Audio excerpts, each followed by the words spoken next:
If you've ever asked yourself the question, should I start as a freight broker or a freight agent? Lean in, because that's what I'm going to answer for you today. There are 3 things you need to evaluate in order to answer this question. One is startup cost, right? You need to understand the difference between startup costs of freight brokers and freight agents. Number 2 is startup difficulty. How difficult is it to become a freight broker versus a freight agent? And number 3, what is the financial opportunity difference between being a broker or an agent, and which one fits you best? Okay, before we jump into this, first let me define what a freight broker is. A freight broker is a licensed entity by the Federal Motor Carrier Safety Administration to act as a middleman between shippers, producers, distributors, importers, exporters, people who have freight that needs to move from point A to point B, and motor carriers, the actual trucking companies and drivers that move the freight. Okay, so that is what a freight broker is. Now, a freight agent, they typically operate as independent contractors that work under and in a partnership with a licensed freight broker,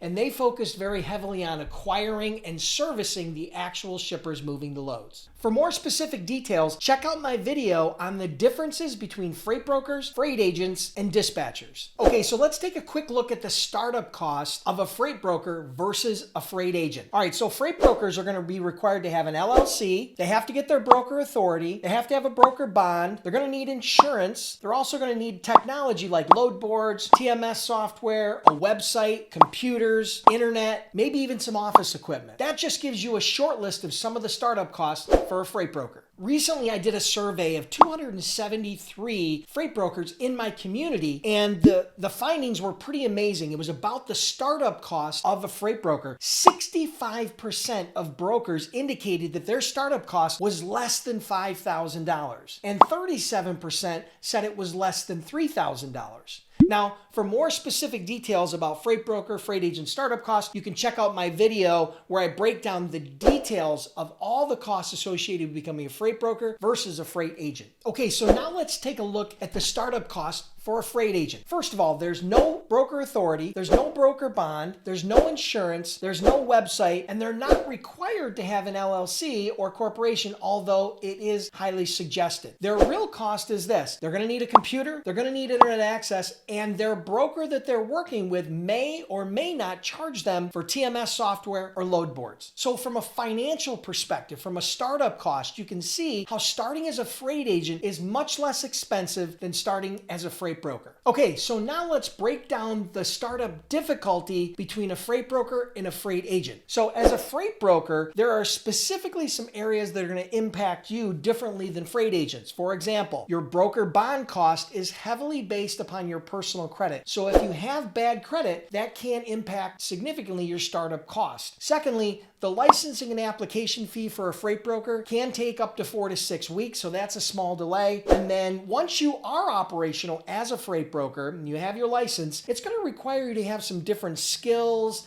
But what I do have are a very particular set of skills.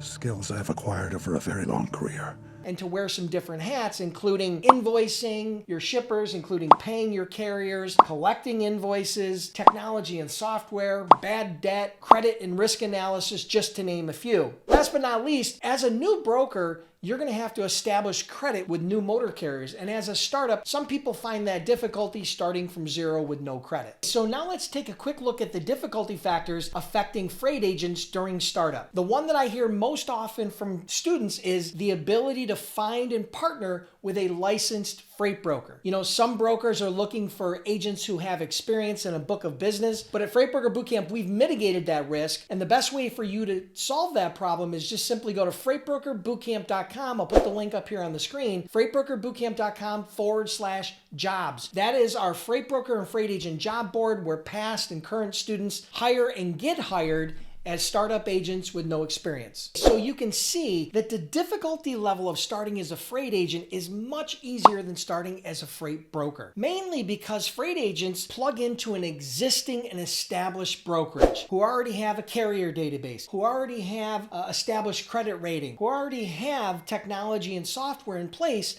to support shippers, carriers, and freight agents. And the last part of evaluating if you should become a freight broker or a freight agent is to understand the difference in the financial opportunity between freight brokers and freight agents. First, let me start by saying the global freight brokerage market continues to grow and to create and sustain opportunities for new brokers, new carriers, and logistics providers around the world, including the US. The fact is, in 2021, the global freight brokerage market was $45 billion, but they're anticipating by 2031 that will double to over $90 billion per year. From a financial opportunity perspective, freight brokers are only limited by their ability to acquire, service, and retain shippers. The cost to scale a freight brokerage from 1 million to 10 million to 100 million beyond is relatively low when compared to most other businesses. The reality is, top freight brokers generate billions of dollars a year in revenue, but there are thousands and thousands of other freight brokers that do 6, 7, and even 8 figures in revenue. Now, my personal story, I started in 2003. Our first year, we did over $1 million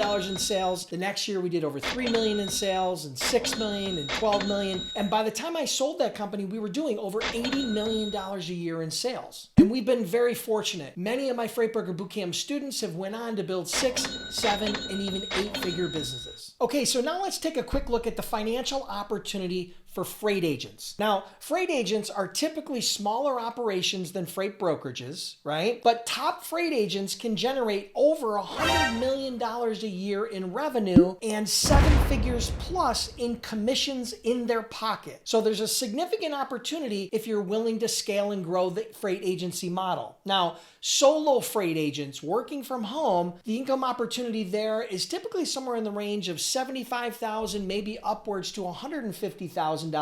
And again, mileage can vary based upon the individual. From a personal perspective, I can tell you that I have seen freight agencies that are doing over $100 million a year. I've seen a lot of freight agencies that do more than small freight brokerages. And from a personal perspective, once again, I've had agents that have worked for me that have made $50,000, even as much as $100,000 a month in commission in their pocket. So as you can see, regardless if you decide to become a freight broker or a freight agent, the income opportunity, the financial opportunity can be significant. So my goal today was to help you determine if becoming a freight broker or freight agent makes more sense for you. Again, I'm not here to tell you what to do, but we were able to evaluate 3 key areas: the startup costs, the startup difficulty, and the financial opportunity. I hope this helped you, point you in the right direction. If you need additional help and you're looking for some training, check out freightbrokerbootcamp.com. Trained over 10,000 students. We offer a 60-day, 100% unconditional money-back guarantee.